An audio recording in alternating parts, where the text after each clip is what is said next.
Bjaurusis ančiukas.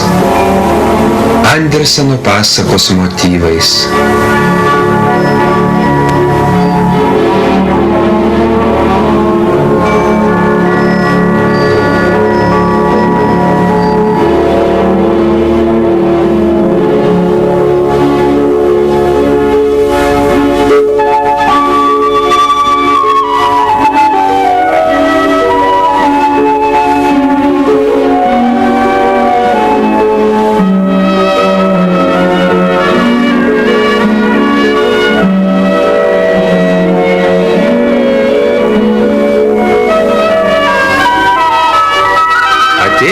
Pavasaris.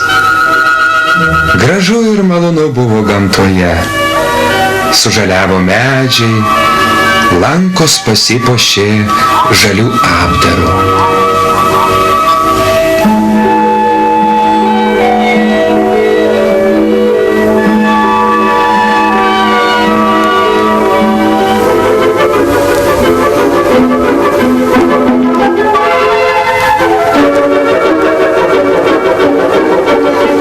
Sakysi apie mažylius?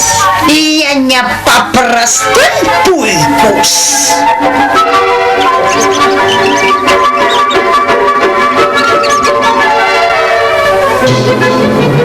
Tai kodėl didysis kiaušinis tebėra sveikas? Mieloji, tai bus kalakutės kiaušinis. Panašiai taip ir mane kartą apgavo. Turėjau tada vargo su tais kalakučiukais. Niekaip nesikala ir tiek. Aš kvaksėjau. Niekas nepadėjo. Aš manau, kad iš jo išsiris nepaprastas ančiukas.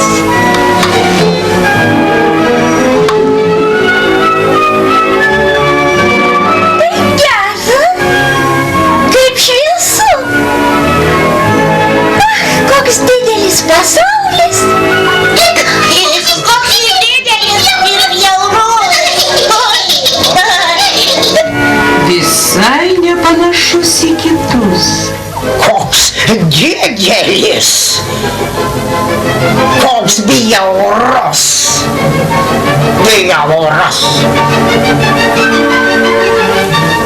Kitą dieną jaunikė antis nukrypavo su savo ančiukais į paukštyną. Juos reikėjo supažindinti su paukščių kiemo gyventojais.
Čia ne kalakučiukas, jis štai kaip gražiai plaukia.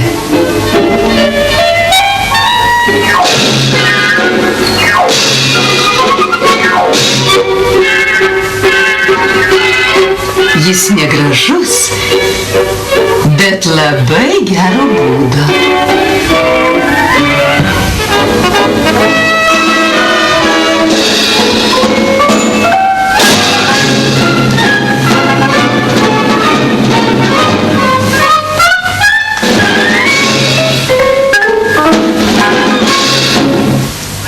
Paukščių kieme gyveno dar viena drūta ispaniška antis. Ji čia buvo pati vyriausia. Tuojau aš jūs supažindinsiu. Štai su ta ispaniška antimi. Matote ant jos kojos mėlynas raikštelis. Ji to skiriasi iš visų. Nusilenkite jai ir tarkite kria-kria. Na štai dar vienas polkas. Lyg be jų čia mūsų maža būtų. O vienas, koks negražus. Mes jo nepakęsime.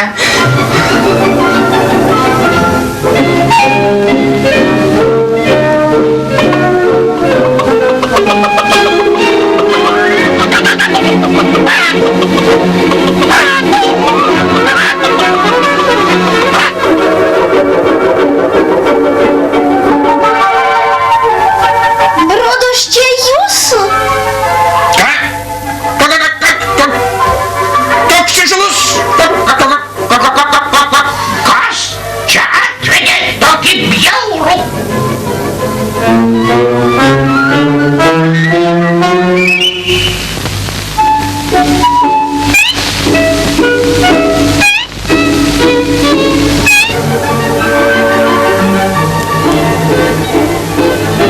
Gražus tavo vaikučiai. Visi tokie meilūs. Sveika, senelė. O čia mano jaunėlis. Jis per ilgai išbuvo kiaušinyje, todėl išėjo toks nedailus. Nu sakyk, kriak, kriak, kriak. Jis iš tikrųjų nepanašus į tave. Kažkoks kalakučiukas.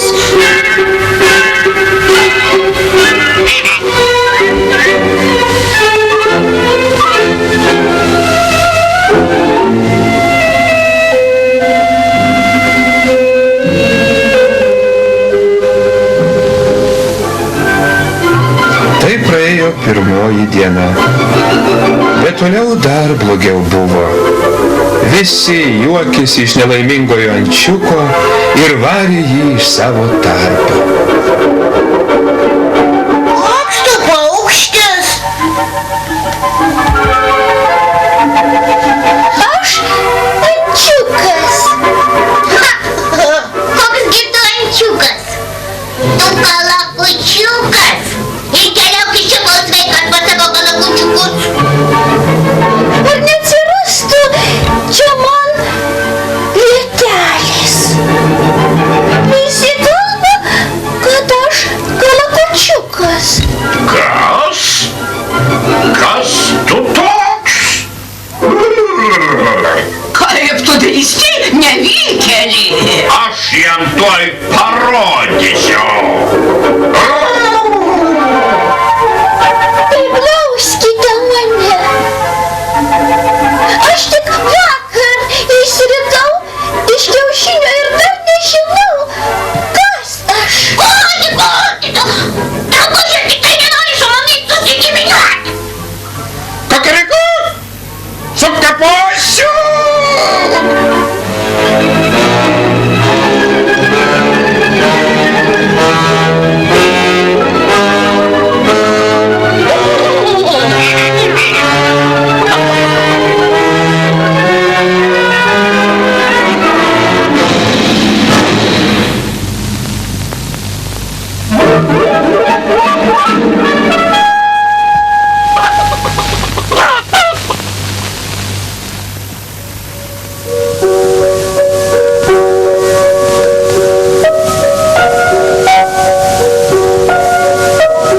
Ilgai klajojo vargšas ančiukas, ieškodamas prieglobsčio. Jis niekaip negalėjo suprasti, kodėl paukščių kiemo gyventojams jis pasirodė nevykėlis, kodėl visi šaipėsi iš jo ir vijo jį lauk iš savo tarpo.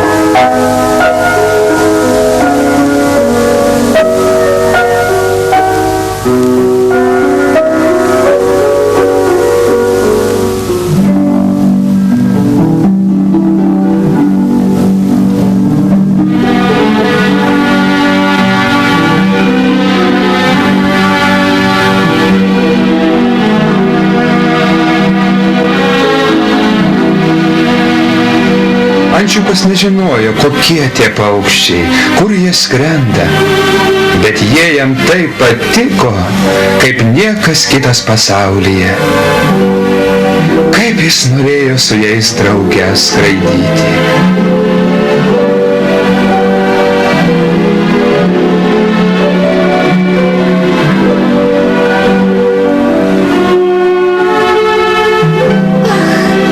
Kodėl aš gimiau toks bjaurus?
Žiūrėkit, koks čia paukštis.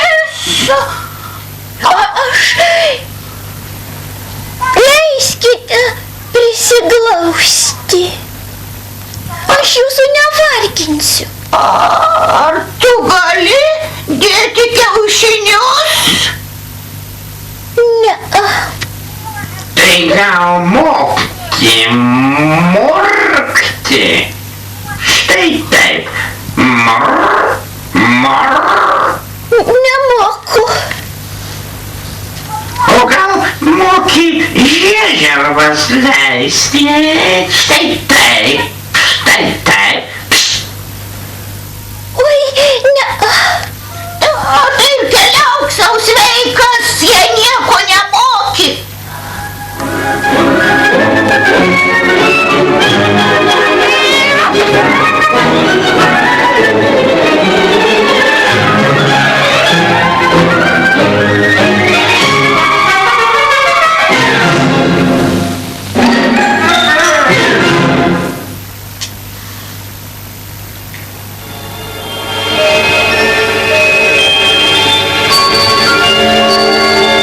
Ir vėl ančiukas liko vienui vienas.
Miško ežero pakrantėje ir įsikūrė vargšas ančiukas. Jis labai vienas liūdėjo, silvartavo, net bijojo pasirodyti kam nors akise.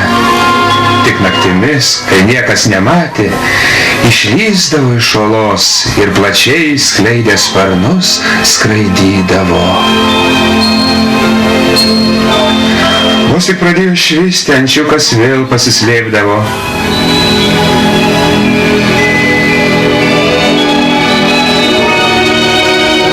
Taip praėjo visa vasara. Ta Per tą laiką jis užaugo, sustiprėjo ir tiesiog nebegalėjo pakęsti vienatvės.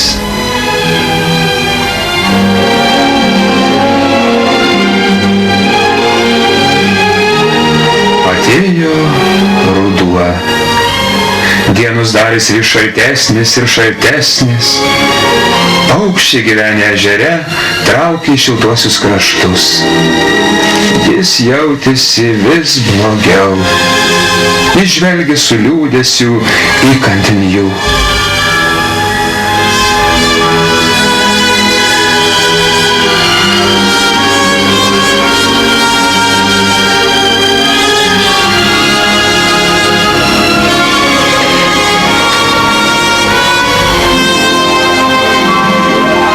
Štai vieną šaltą rudens rytą jis vėl išvydo nuostabius paukščius. Jie ruošėsi tolimon kelionėn. Taip, ir visai galima sušalti.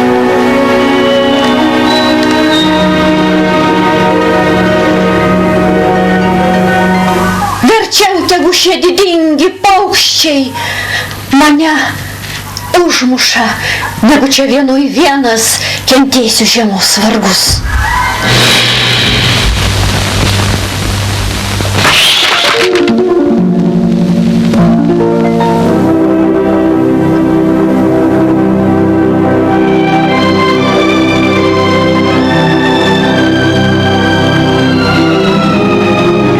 Ančiukas net nesvajojo apie tokį begalinį džiaugsmą. Gražiusios gulbės priėmė jį į savo šeimą. Jis buvo nepaprastai laimingas, nes rado tikruosius draugus.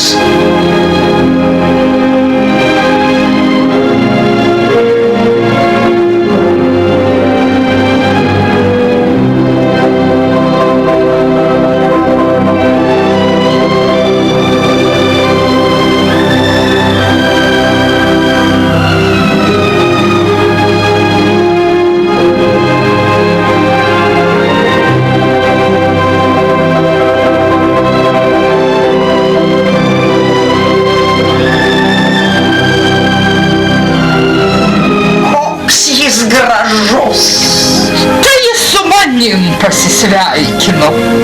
Juk mes pačios kaip gulbės. Ir niekas paukščių kieme nežinojo, netgi neįtarė, kad šis nuostabus paukštis praskridęs virš jų galvų, buvęs bjaurusis ančiukas.